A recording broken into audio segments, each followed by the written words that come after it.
রাতের বেলা শরীরে অজানা চুলকানি, ঘুমাতে পারছেন না, হয়তো আপনি স্ক্যাবিক্সে ভুগছেন। আজকে জানবো এমন এক ওষুধের কথা যা মাত্র কয়েকবার ব্যবহার এই সমস্যা দূর করতে পারে। নাম স্ক্যাবিক্স ইমালশন। আজকে আপনি জানবেন স্ক্যাবিসল ইমালশন বা বেনজিল বেনজোয়েট সম্পর্কে।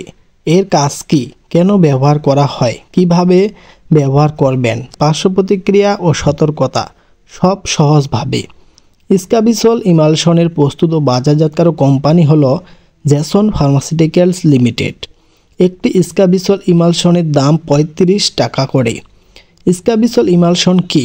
স্ক্যাবিসল ইমালশন হলো বেনজিল বেনজোয়েট নামের একটি ওষুধ, যা মূলত ত্বকের পরজীবী মারার জন্য ব্যবহার হয়।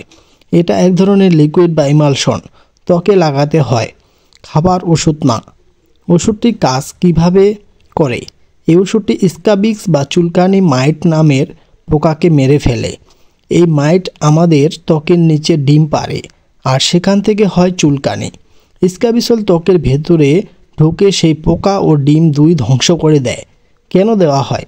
স্ক্যাবিক্স বা চুলকানির চিকিৎসায় পরজীবী সংক্রমণে মাঝে মাঝে উকুনের সমস্যায় ডাক্তার ব্যবহার করে থাকেন এই ইমালশনটি। ব্যবহার বা লাগানোর নিয়ম: গোসল করে শরীর ভালোভাবে শুকিয়ে নিন। এরপর স্ক্যাবিসল ইমালশন ভালোভাবে ঝাঁকিয়ে নিন। ঘাড় থেকে পায়ের আঙ্গুল পর্যন্ত পুরো শরীরে লাগান, মুখে বাদ দিয়ে। ২৪ ঘন্টা রেখে দিন, এরপর আবার গোসল করুন। দরকার হলে ৩ দিন পর আবার একইভাবে বা একই নিয়মে এটি ব্যবহার করা যায়। শিশুদের ক্ষেত্রে ডাক্তারের পরামর্শ ছাড়া ব্যবহার করা উচিত না।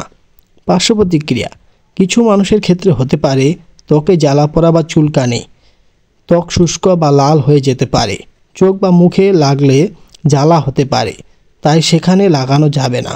সতর্কতা: চোখ, মুখ বা সংবেদনশীল জায়গা লাগানো যাবে না। শিশু নাগালের বাইরে রাখুন। একসাথে বেশি পরিমাণে ব্যবহার করবেন না। ব্যবহার শেষে পোশাক, বিছানা চাদর, বালিশের কভার সব ধুয়ে ফেলুন, কারণ সেখানে থাকা মাইট আবার সংক্রমণ ঘটাতে পারে।